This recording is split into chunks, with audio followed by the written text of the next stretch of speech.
പ്രിയ പ്രേക്ഷകർക്ക് വിൻ്റർഹെവൻ്റെ പുതിയൊരു ന്യൂസിലേക്ക് സ്വാഗതം. ഞാനിപ്പോൾ നിൽക്കുന്നത് തിരുവനന്തപുരത്തിൻ്റെ ഹൃദയഭാഗത്തുള്ള കരിമടം കോളനിയിലാണ്. വളരെ പ്രശസ്തമായ കരിമടം കോളനിയിലാണ്. കോളനിയിൽ റാണി മധു എന്നീ ദമ്പതികളുടെ ഭവനത്തിലാണ്. അവിടെ മധു എന്ന് പറയുന്ന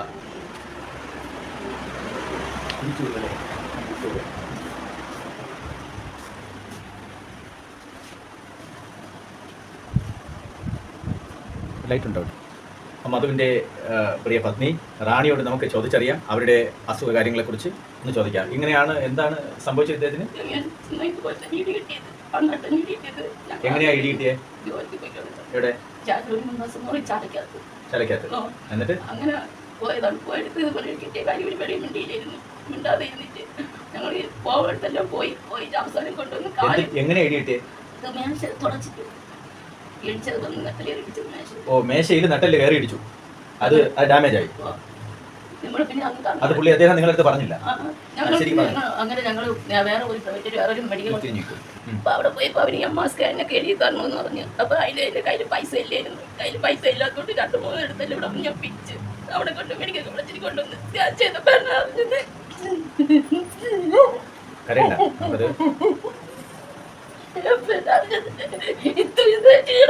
ഇത്രയും ഇടി കിട്ടി ഇത്രയും വലിയ അവശ നിലയിലായത്, അപകടാവസ്ഥയിലായത് പിന്നെയാണ് അവർ അറിഞ്ഞത്. അതായത് ഈ നട്ടിലിനൊക്കെ ചെറിയ തട്ട് കിട്ടിയപ്പോൾ അത് അദ്ദേഹം വെച്ചോണ്ടിരുന്നു, ആരോടും പറഞ്ഞില്ല.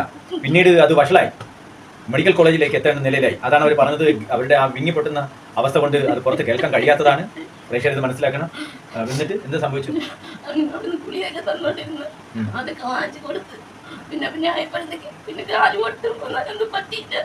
നടക്കാൻ പറ്റാത്ത അവസ്ഥയിലായി പോയി.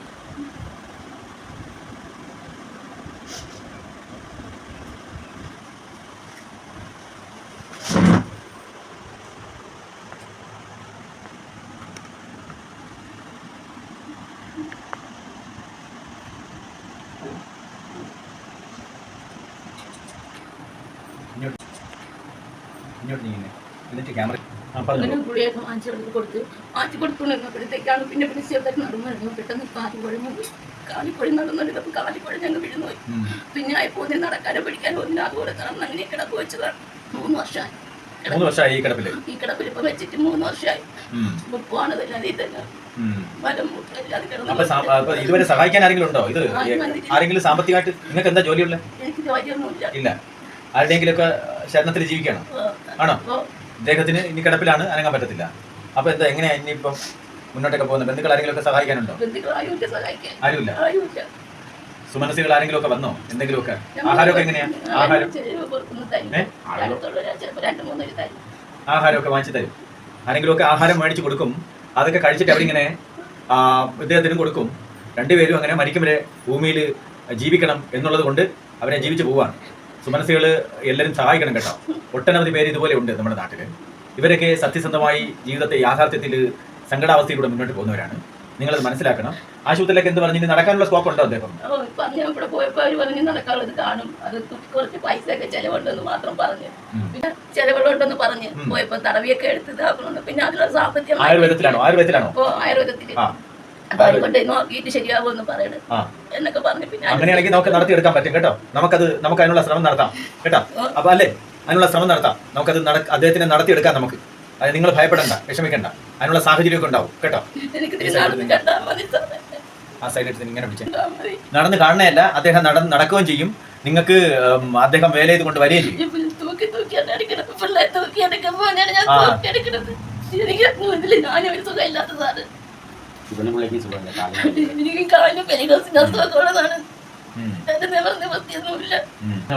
നിങ്ങൾക്ക് ഇപ്പൊ ശാരീരികം എന്തെങ്കിലും ബുദ്ധിമുട്ടുണ്ടോ?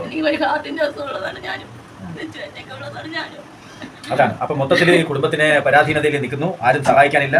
ഇവിടെയുണ്ട് വീൽ ചെയർ ഉൾപ്പെടെ ഇതിലാണ് അദ്ദേഹം ഇരിക്കുന്നത്. വീൽ ചെയർ ഒക്കെ തന്നെ കംപ്ലൈന്റ് അല്ലേ? ഓ,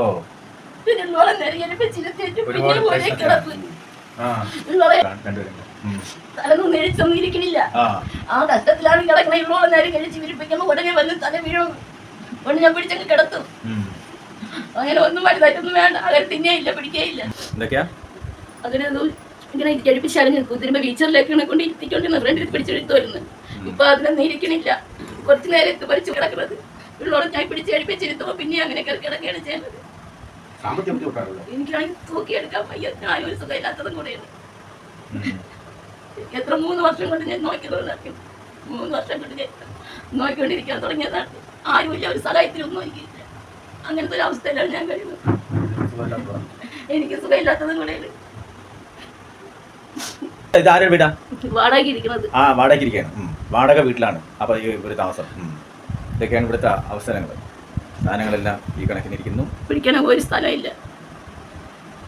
നിങ്ങൾക്ക് റേഷൻ കാർഡ് ഡോക്യുമെന്റ്സ് എല്ലാം ഉണ്ടോ? സർട്ടിഫിക്കറ്റ് എല്ലാം ഉണ്ടോ? ഓ, സർക്കാരിൽ നിന്നുള്ള ഒരു ആനുകൂല്യങ്ങൾ ഇതുവരെ ലഭിച്ചില്ലേ? ഇല്ല, ലഭിച്ചില്ല. ഇല്ല, ഇല്ല. അപ്പോൾ ഇങ്ങനെ ആയിരുന്നാൽ എന്ത് ചെയ്യും? സർക്കാരിൽ ഒരു അപേക്ഷകൾ വല്ലതും വെച്ചോ? ഞാൻ എല്ലാം കൊടുത്തെടുത്തന്ന് എനിക്ക് ഇതുവരെ ഒന്നും കിട്ടിയിട്ടില്ല. ഞാൻ വീട്ടിന് വരെ ഞാൻ ഇതിന് അപേക്ഷ കൊടുത്ത് ആ വീട് പോലും എനിക്ക് തന്നില്ല. അപ്പോൾ സർക്കാരിൽ നിന്ന് ഒരു ആനുകൂല്യങ്ങളും ഒരു ആനുകൂല്യം ഇല്ല. ഇത്രയും കയർക്കടക്കാടം പോലും ഇല്ല.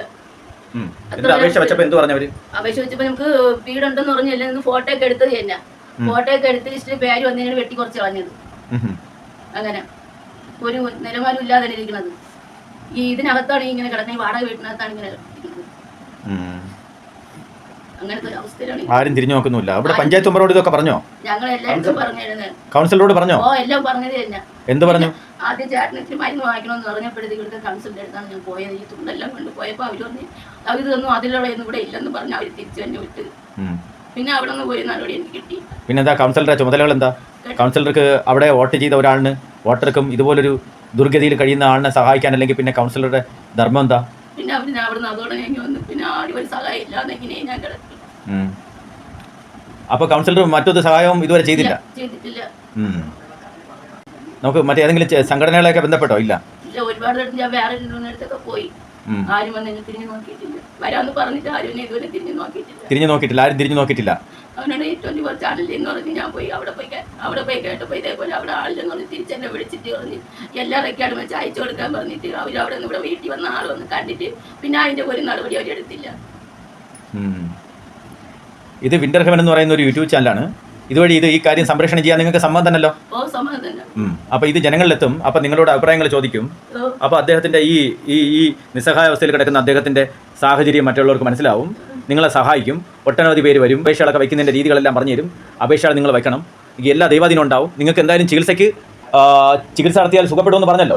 അതുകൊണ്ട് നമുക്ക് അതിനുള്ള ഒരു ശ്രമം ഇന്ന് പോലെ തുടങ്ങാം. കേട്ടോ? നിങ്ങൾ സമാധാനപ്പെട്ടിരിക്കണം. കേട്ടോ? സമാധാനപ്പെട്ടിരിക്കണേ. അതിലൊന്നും വിഷം വിചാരിക്കണ്ട.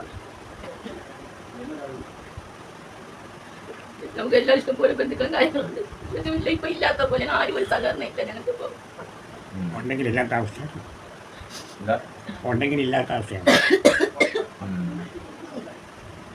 അമ്മയായിട്ട് കിട്ടാന്നുണ്ട്, ബാക്കി എല്ലാവരും ഉണ്ട്. അമ്മയായിട്ട് കിട്ടാന്നുള്ള ബാക്കി എല്ലാവരും ഉണ്ട്.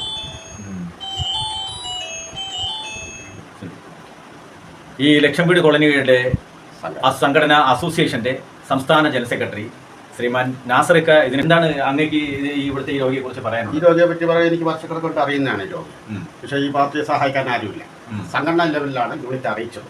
മനസ്സിലായില്ലേ? സംഘടനാ ലെവലിലാണ് വിളിച്ച് അറിയിച്ചത്. സർക്കാർ ലെവലിൽ ഒരു വീട്ടിൽ അപേക്ഷ കൊടുത്തൊന്നും കൊടുത്തിട്ടില്ല. അത് അടിയന്തരമായിട്ട് ഇവരെ സഹായിക്കണം എന്ന് എനിക്കൊന്ന് പറയാനുള്ളത്. അർഹതയുള്ളവരാണ്, അർഹതപ്പെട്ടവരാണ്. ഈ കെട്ടിടമൊക്കെ ഇത് വാടകയ്ക്കാണ് അവർ താമസിക്കുന്നത്. ഇത് വാടകയ്ക്ക് ഈ വീട്ടിൽ 4 കുടുംബക്കാരാണ്. അതിൽ ഒരു കുടുംബമാണ് ഇത്. നഗരസഭയിൽ ഇവരെ പേരുണ്ട്. തിരുവനന്തപുരം നഗരസഭയിൽ ഇവരെ പേരുണ്ട്. അതിന് വെട്ടി മാറ്റിക്കളഞ്ഞു. ഇവിടുത്തെ രാഷ്ട്രീയ പാർട്ടിക്കാർ ഇവരെ പേര് വെട്ടി മാറ്റിക്കളഞ്ഞു. കൊടും ക്രൂരതയാണ് കേട്ടോ. കൊടും ക്രൂരതയാണ് ഈ കാണിക്കുന്നത്. കൊടും ക്രൂരതയാണ് കേട്ടോ. രാഷ്ട്രീയ നേതാക്കന്മാർ, രാഷ്ട്രീയ പാർട്ടിക്കാർ ജനങ്ങളെ ഉപദ്രവിക്കാനല്ല എന്ന് മനസ്സിലാക്കണം. അപ്പോൾ അതിൽ അവർ പേര് വെട്ടി മാറ്റി. അതുകൊണ്ടാണ് അവർക്ക് വീട് കിട്ടാത്തത്. എന്തായാലും അർഹതയുള്ളവരാണ്. അർഹതപ്പെട്ട അവർ എസ്-സിയിൽ വരുന്ന ആളുകളാണ്. അപ്പൊ പട്ടിക ജാതി വിഭാഗത്തിൽപ്പെടുന്ന ഈ പാവപ്പെട്ട ഈ കുടുംബത്തെ നിങ്ങളെല്ലാവരും ഈ വീഡിയോ കാണുന്നവരെല്ലാം സഹായിക്കണം. അതുപോലെ തന്നെ ഈ രോഗിക്ക് അദ്ദേഹത്തിന് എണിച്ച് നടക്കണമെന്നുണ്ട്. അദ്ദേഹത്തിന് എണിച്ച് നടക്കാൻ വേണ്ട സഹായം ഇത് കാണുന്ന സുമനസ്സുകൾ നമ്മളെല്ലാവരും കൂടി ചെയ്യണം. അതിനുള്ള സഹായം ഉണ്ടാവും. അതുപോലെ തന്നെ വീഡിയോ മുഴുവൻ കാണുക. എന്നിട്ട് അവർക്ക് വേണ്ട നിർദ്ദേശങ്ങൾ കൊടുക്കുക. നിങ്ങൾ ഈ ചാനൽ ഒന്ന് സബ്സ്ക്രൈബ് ചെയ്യുക, കമൻറ്റ് ചെയ്യുക, ഷെയർ ചെയ്യുക. മറ്റ് അധികാരികളുടെ ശ്രദ്ധയിലെത്തിപ്പെടട്ടെ. എന്തായാലും നമ്മൾ പുതിയൊരു വീഡിയോ കാണുമ്പോഴേക്കും നന്ദി, നമസ്കാരം.